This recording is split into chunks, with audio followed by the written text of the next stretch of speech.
Do you think spinners are more simplified or easy to understand than twisters?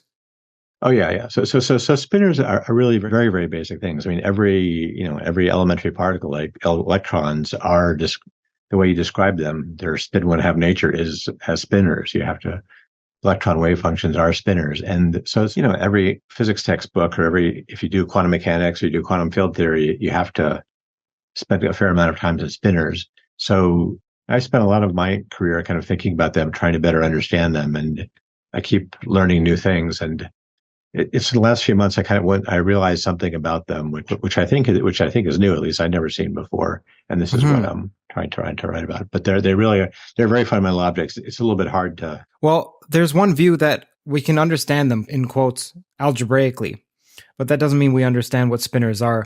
So that's the Michael Atiyah approach, where he says it's like the letter I, the complex I, the imaginary I, back in the 1400s or 1500s. It's only now or a couple hundred years later you realize what they are. And so, sure, we have many different ways of describing spinners mathematically, but it's still a mystery as to what they are. So, do you feel like, no, we understand what they are, or there's much more to be understood more than the formalism? Well, yeah, no, it's very interesting. Yeah, you bring up Atiyah. Yeah, so Atiyah at various points was did make this argument that there's something very interesting and which we don't understand going on with the spinners. And he, I think, was thinking of it in a much more general context. Spinners, if you try and do geometry of any kind, you expressing everything in terms of spinners instead of in terms of vectors and tensors, gives you a very different, and in some ways more powerful formalism, but one that people are not that used to. And it has some amazing properties. It's kind of deeply related to notions about topology and K theory, and the Dirac operator gets into it. And so the thing that made Atiyah most famous, his index theorem with Singer, this is the it's basically saying, you can compute, everything comes down to a certain kind of fundamental case, and that is the fundamental case of the Dirac operator and spinners. So he was seeing spinners kind of as this really kind of central thing to the most important thing that he'd worked on. So there's a lot to say. So there's a lot known about spinners, but there's also, it's a little bit mysterious where they come from. I Hmm. think the new stuff that I've been more, and so I've been thinking about that a lot over the years. But the new stuff that has gotten where I think there's something new that I see going on is not the general story about spinners, but a very, very specific story about spinners in four dimensions. So, you have spinners in any dimension. Any dimension you can write down spinners, and they're useful. But in four dimensions, some very, very special things happen. And the other very, very special thing, is interesting thing that's going on in four dimensions, is that from the point of view of physics, there's two different signatures that you're interested in. You're interested in either spinners in the usual kind of four dimensions, where all four dimensions are the same, and you're just trying to do Euclidean geometry in four dimensions, which I might sometimes call Euclidean spinners, or Hmm. you're interested in spinners of the sort that you actually observe in relativistic quantum field theories, where the geometry is that of Minkowski space. So sometimes we refer to those as Minkowski spinners. And so you have two different versions of four dimensions, one with a totally positive signature and one where one direction has the opposite sign than the others in the metric. So time, you have to treat time differently than space, and that's Minkowski space. So there's two different things in the general story that I'm interested in here. One is very specific, specifically the geometry of four dimensions, and the other is very specifically the relation between Euclidean and Minkowski signature spinners. So, is it your understanding or your proposal that the world is actually Euclidean and it's been a mistake to do physics in a Minkowski way? When we Wick rotate, we see that as some mathematical trick, and you're saying, no, no, no, that's actually the real space. That's the real quote unquote, even though there's something imaginary about it. Yeah. And the Minkowski case was the mistake. Like an analogy would be we operate in USD. And then for some calculations, it's easier to go into yen. And Yeah. we think that the actual world is operating in the United States and the calculations are just something to make the numbers easier. And Yeah. then you're saying, no, no, no. What's really happening is in Japan, and it's been a mistake to go into the USD, or the USD is just to make the math easier. So is that what you're saying, or no? Well, so this goes back more to the Euclidean twistor stuff. Yeah. So there Well, it's been well known in physics that you really kind of that you, the problem there's a problem with Minkowski spacetime. If you try and write down your theory of Minkowski spacetime, you the simplest story about how a free particle evolves, you write down, the formulas for what's a free particle going to do, what's its propagator, and you see that it's just ill-defined. There is no, you've written down a formula which mathematically is ill-defined. It needs more information in order to actually be a well-defined formula. And I mean, technically, if you look at any physics book, you'll see they're saying, well, we're going to do the answer is this integral, and you look at this integral, and this integral is going straight through two poles, and that's just ambiguous. You don't know how to define such a. There are ambiguities about how you define such integrals. So the aspect you've always known, you have to do something like with rotation. You have to do something. You have to get rid of those ambiguities, and one way of getting rid of those ambiguities is, analytically continuing and making time a complex variable, analytically continuing maybe to Euclidean signature, and there the formulas are well defined. So it's yeah, I'm not sure. I'm very comfortable saying one of these is real and one of these is not. It's the same. It's the same formula. It's just you have to realize that to make sense of it, you have to kind of go into the complex plane in time, and you can if things are analytic, if this is a holomorphic function in time, you can either evaluate what happens at imaginary time, or you can make time real, but you have to take the limit in a certain way, moving, like perhaps starting with imaginary time and then moving analytically continuing a certain direction to get real time. But that's the standard story. That's not me saying this. That's a standard story. But Right. And then there's what sense do you make of this? Is this just a mathematical trick, which a lot of physicists will say, well, that's just some kind of weird mathematical trick. It's not, has nothing to do with reality. Or do you take this more seriously? So what's always fascinated me is that it's fairly clear what's going on if you just talk about scalar fields. If you talk about particles with spin zero or fields that transform trivially under rotations, what happens when you go to imaginary time is quite interesting and in some ways tricky, but it's very well understood.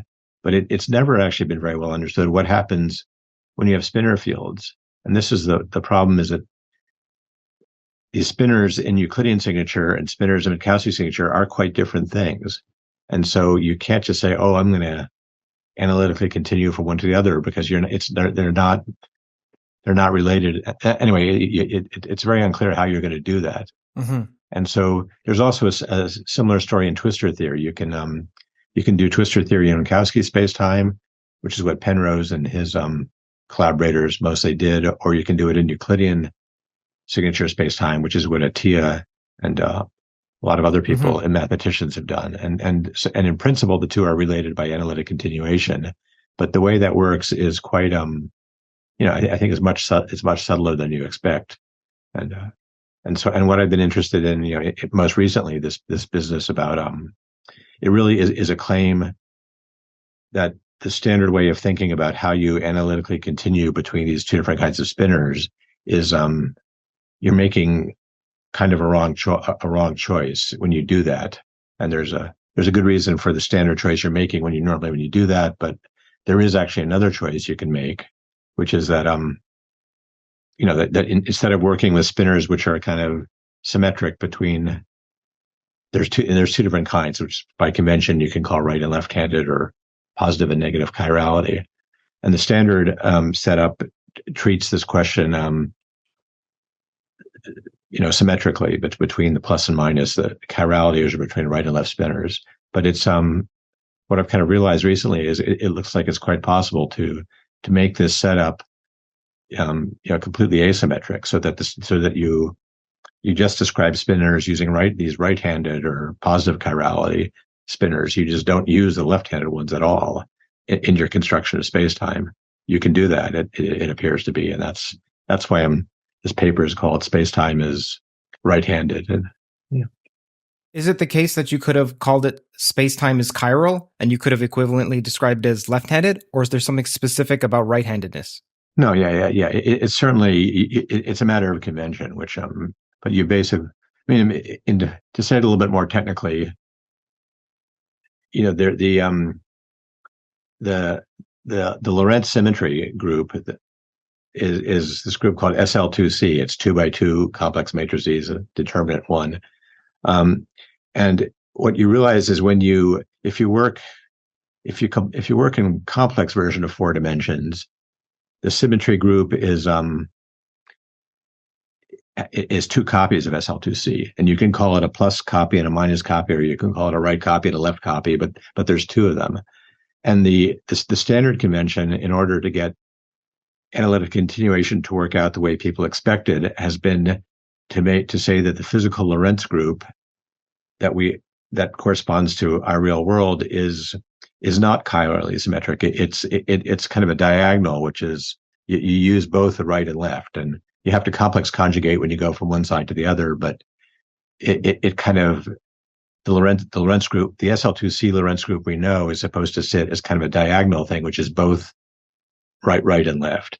But what I'm kind of arguing is that no, you can actually set things up so that the Lorentz group is just one of these 2 factors. You can call it could have been the right factor, left factor. You have to make a choice of convention, so it is very much a chiral setup.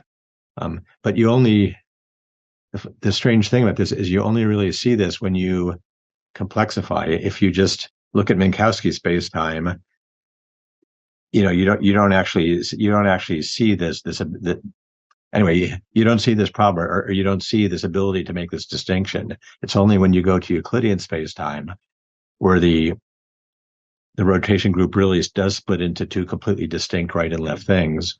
Mm-hmm. Or if you go to complexified space-time where you have this 2 copies of SL2C, it's only in those contexts that you actually see that there is a difference between choosing the diagonal and choosing the right-handed side.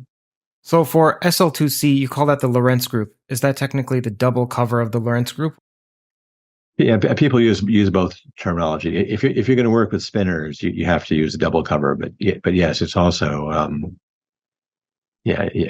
Sometimes you might want to say that SO31 is the Lorentz group, and this is the double cover. But most of your working was you're interested in working with spinors, and then you have to use the double cover, really. Yes. So is there a reason that triple covers or quadruple covers aren't talked about much? Is it just because of experiment? There's nothing there? Well, it's more the mathematics that they don't. The rotation groups of any kind, have this twofold nature. There is this spin double cut. They have these spin double covers. In many cases, you can one way of seeing this is just a basic topology. The topology of rotations has a plus and minus thing in it, which you kind of, and you have to do something about that. So there aren't any kind of known mathematically interesting triple covers, etc. A point in twistor space or a point in space-time? It's point in space-time. Yeah. So twistor space is a 4 complex dimensional thing, and but the points the points in it correspond to various structures in space-time, but the complex 2 planes in it correspond to the points in space-time. Anyway, that's one of the basic. Yeah. So then, is the statement that the points in space-time are the same as spinors, or the points in space-time or the structure of space-time gives rise to the structure of spinors, and vice versa, or are none of those statements correct? I think, I think both of them. I mean, it really is telling you, twistor theory is really telling you that it's a way of thinking about space-time in which. And sorry, this is 4-dimensional space-time. 4-dimensional space-time, yeah. It's a way of thinking about, so twistor theory is very, very special to 4 dimensions. It doesn't really work in other dimensions. But it really is, it's a way of thinking about space-time in which, the occurrence of spinors and their properties are just completely tautological. They're just built into the various definitions. If you enjoyed that clip, then the full podcast is out right now. You can click around here. Enjoy. Subscribe to Theories of Everything to get notified of upcoming podcasts, as there are new full-length podcasts every week on the topics of mathematics, physics, consciousness, free will, and AI.